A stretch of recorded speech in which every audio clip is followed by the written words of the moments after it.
Before Ilia Malinin even twitched, a strange disconnect hung in the air, a phantom of unresponsiveness, faint and nearly invisible. Seasoned observers of the rink develop a sixth sense for when the very energy of the room begins to shift. It wasn't a failure but a lack of psychological settling. The lens lingered on his face far longer than the script dictated. This minor beat went unnoticed by the masses, yet it shattered the routine's internal clockwork. Even the announcers slowed their pace. A commentator faltered, swallowing a thought that almost escaped his lips. Meanwhile, the thousands in the stands sat in uncharacteristic silence. That hollow quiet is what truly lingers. At an event like the 2026 World Championships, the atmosphere is usually predictable. Typically, the mere mention of a powerhouse like Ilia Malinin triggers an explosive wave of adrenaline throughout the entire building.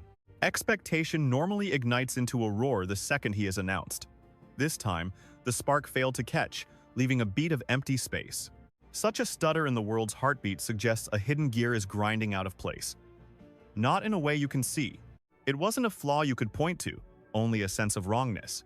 From a distance, one might argue these ripples were irrelevant. After all, the most formidable figure on the planet was stepping into the spotlight at the most prestigious gala outside of the Olympics. The script was set. He arrives, he conquers, and he reinforces the legend everyone has already come to accept. That was the plan, but as he stood motionless awaiting the opening chords, the image of the invincible champion began to blur. His form was perfect, his posture firm, yet he lacked the expected urgency. He seemed strangely, almost dangerously, detached from the moment. This marked the beginning of a profound transformation. Usually, when a competitor hits the peak of their career, the pressure turns nerves into steel. Every movement becomes surgical and calculated. You can usually see the mental effort required to anchor the soul before the music begins. Instead of focused tension, there was a void. Gone was the desperate need to dominate, the coiled spring of anxiety, or the heavy burden of having to validate his own legendary status. Anyone who has studied greatness knows that this kind of hollow calm is anything but normal for a man in his position. A silent inquiry began to circulate through the arena, a question no one dared to whisper but everyone felt. What actually happens to an athlete when they stop treating the pinnacle of their career like it truly matters? The answer to that mystery took root before the first violin sounded, long before his blades cut the ice, and well ahead of the final numbers. Most analysts looking back at the events in Prague will focus on the technical execution, the rotation of the jumps, and the scores. That is the obvious narrative. However, tracing that line leaves out the true origin of this shift, which didn't actually start in Prague. It certainly wasn't born during those few minutes. The seeds were planted earlier, in a moment that seemed trivial. After his Olympic run, his reflections were surprisingly devoid of technical jargon. He didn't obsess over the physics of his rotation or the specific mechanics of his edge control. He offered a far simpler truth. His own mind had become a chaotic storm of distractions that he simply could not outrun. Pause and consider the weight of that admission from the most sophisticated technician the skating world has ever seen. A man capable of spinning in mid-air at a velocity that defies the human eye's ability to even track his silhouette. He spent a lifetime mastering every millisecond of physical movement, only for his inner world to crumble when the spotlight was at its brightest. A crack in the psyche like that doesn't just vanish, it stays with a person. It manifests in the subtle ways an athlete greets the next challenge. It lives in the stillness before the bell, the choice to micromanage or let go. This was why the air in Prague felt fundamentally altered. By the time he reached the 2026 World Championships, the heavy burden of public hope had only grown more intense. The stakes had shifted from whether he could simply win to whether he could finally reset his own mind. It was the crushing demand of a reset, not the climb to the top, but the exhausting task of proving that his spirit remained unchanged. Yet, Malinin refused to play that game. There was zero effort to scrub away the stains of the past or frantically repair the damage from the previous seasons. He wasn't trying to reconstruct the idol the public craved. Instead, it felt as though a vital piece of his armor had been discarded. It wasn't a loss of faith, but a shedding of skin. When that happens, the resulting display doesn't need to be louder to be profound. The change isn't found in the height of the leap, but in the silence preceding the takeoff. Not too long ago, watching Ilia Malinin had become a foregone conclusion, losing that edge of wild uncertainty that defines true greatness. Every competition followed the same rigid blueprint. The routine was flawless, landing quad after quad with such clinical ease it almost felt like a machine at work. He executed sequences that seemed to exist in a completely different dimension from his rivals on the rink. Eventually, a subtle transformation took root. It wasn't within him, but rather in the audience's soul, which initially reacted with volcanic intensity. Every landed rotation sparked a massive surge of thunderous noise, electric excitement, and pure, unadulterated shock. Such is the honeymoon phase of innovation in sport. Yet, as the miracle becomes routine, the collective heartbeat begins to settle. The spectators no longer grip their seats with the same desperation. The announcers' voices stop reaching those frantic, high-pitched peaks. Even the quiet beats between maneuvers lose their edge. When consistency reigns, the raw suspense that keeps us breathing simply evaporates. Uncertainty is the fuel for fascination. Consider that specific showdown in late 2022 at the Grand Prix final in Turin. A frigid arena and a packed house set a standard scene. However, midway through his routine, something truly peculiar unfolded. Perfection was on display. Every maneuver was flawless, devoid of any visible struggle or hesitation, leaving no room for a potential disaster. Paradoxically, that flawlessness was the issue. Without the haunting threat of failure, the performance loses its magnetic, heart-pounding grip. You quit wondering if he will stick the landing and simply wait for the inevitable. That shift alters the entire experience. The viewer is no longer witnessing a live, unfolding drama. They are merely watching a predetermined outcome verify itself. This creates a heavy, unique burden for the athlete. It isn't the hunger of the climb, but the weight of the peak. Now, every time his blades touch the frozen surface, he is no longer just presenting a choreographed story. He carries a destiny that the world has already written. He is no longer being measured against the other skaters. He is fighting the ghost of his own perfection. And perfection is a cage that offers no sanctuary for human error. It forbids any deviation. It demands absolute stillness in the face of brilliant, unchanging execution.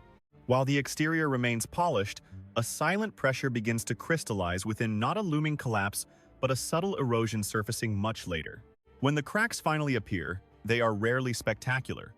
They manifest as a faint, unsettling dissonance in his natural rhythm. Reflecting on the events before Prague, that rot likely didn't begin there. It had probably been festering for many months. When the world looked at Prague and proclaimed a comeback, it seemed logical. On a superficial level, everything was restored. His rotations were surgical. His mastery was undeniable. Even without chasing the impossible, his delivery felt incredibly sharp and professional. From a purely technical standpoint, he delivered exactly what is expected of a world-class champion, perhaps even surpassing himself. Consequently, the media pounced. Descriptions of him being flawless and back on track flooded the airwaves almost instantly. Experts dissected the point tallies, while the followers obsessively measured this outing against his legendary past performances. Some claimed this was his most formidable form yet, exceeding his pre-Olympic peak. That might be true, but something else changed. Not exactly. If one ignores the technical acrobatics for a moment, the routine tells a different story than a simple return. The desperation was gone. He didn't look like a man clawing back a vanished glory or fighting to reclaim his throne. There was a strange airiness to it. Usually, a comeback is defined by a heavy, visible grit and a fierce, burning intent. One can usually witness the strain and the mental wrestling required to force chaos back into a state of order. Most athletes use these moments to send a message. However, his skating lacked that defensive, proving ground energy. He wasn't hunting for a score. It never felt as though he needed the judge's approval to confirm his own worth. That missing ego altered the entire vibe. A tiny blink-and-you-miss-it moment occurred during the routine that revealed everything. A single movement lacked total polish, not a major error, and certainly nothing that would dent the technical tally. It was too minor for the announcers to notice, but rather than panicking, he let it breathe. He just kept flowing. Such subtle choices reveal more than a perfect quad ever could. At his level, control usually implies a rigid, desperate grip, but his demeanor suggested a new evolution. It was the look of a man who no longer felt the need. In that space, the skating transcends mere mechanics. It enters a realm of expression that escapes the logic of a scorecard. It is an ethereal quality that numbers cannot capture, leaving the standard analysis feeling hollow and strangely beside the point. Observers are busy chronicling the visuals, yet they are missing the fundamental shift in the skater's very essence. This is the crux. If Prague wasn't about returning to his former self, who is this new figure emerging now? When viewed through a wider lens, this event stops looking like a solitary outlier and resembles a much larger pattern. A transformation is rippling through the entire discipline. This wasn't an accident. The context of the current era is vital. Following the latest Olympic Games, the fundamental philosophy of the sport has begun to pivot in very invisible ways. Elite stars are walking away from the limelight far sooner than anyone could have ever predicted. Peers finally shattered the silence surrounding the psychological grind and exhaustion that once remained hidden behind the rink's curtain.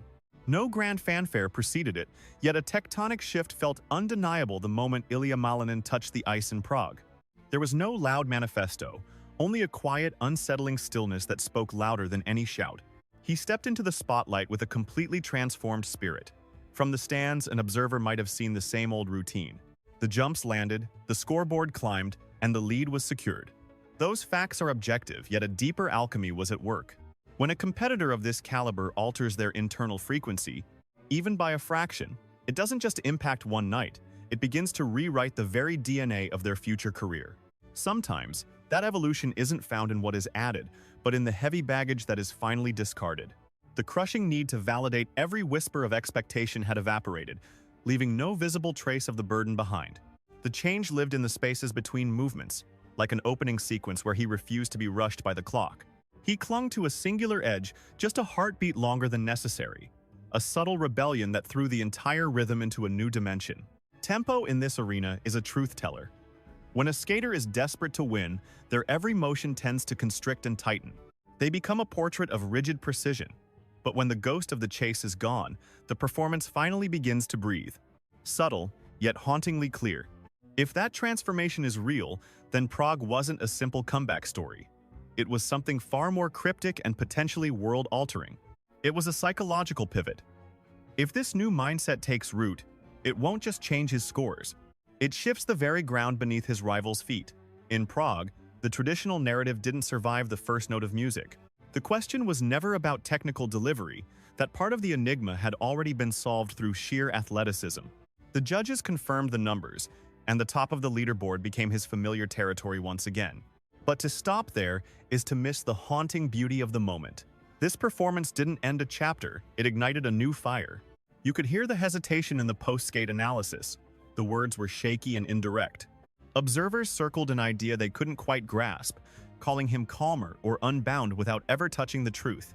They swore he looked different, but those surface-level descriptions failed to capture the magnetic pull of his presence. Perhaps the old metrics are useless now. Typically, we box these stories into redemptions, course corrections, or simple displays of power. This performance refused those labels. A standard comeback would have been marked by a frantic, visible hunger. A mere correction would have radiated a sense of forced, hyper-aware control. Raw dominance usually feels like a clenched fist, yet he moved with a strange, liquid ease. The most striking detail was the absence of struggle.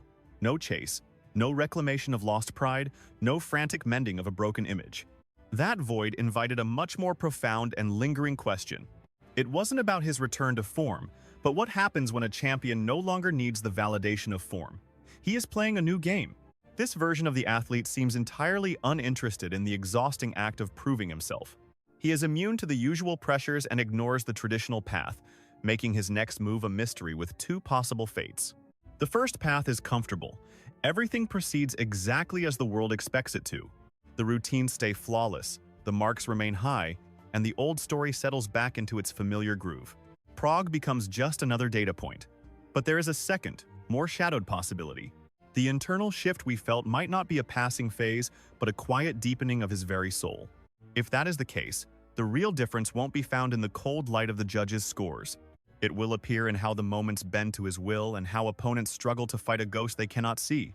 The real enigma isn't what occurred on the ice in Prague. It's which version of the man just revealed himself, and if this new version remains.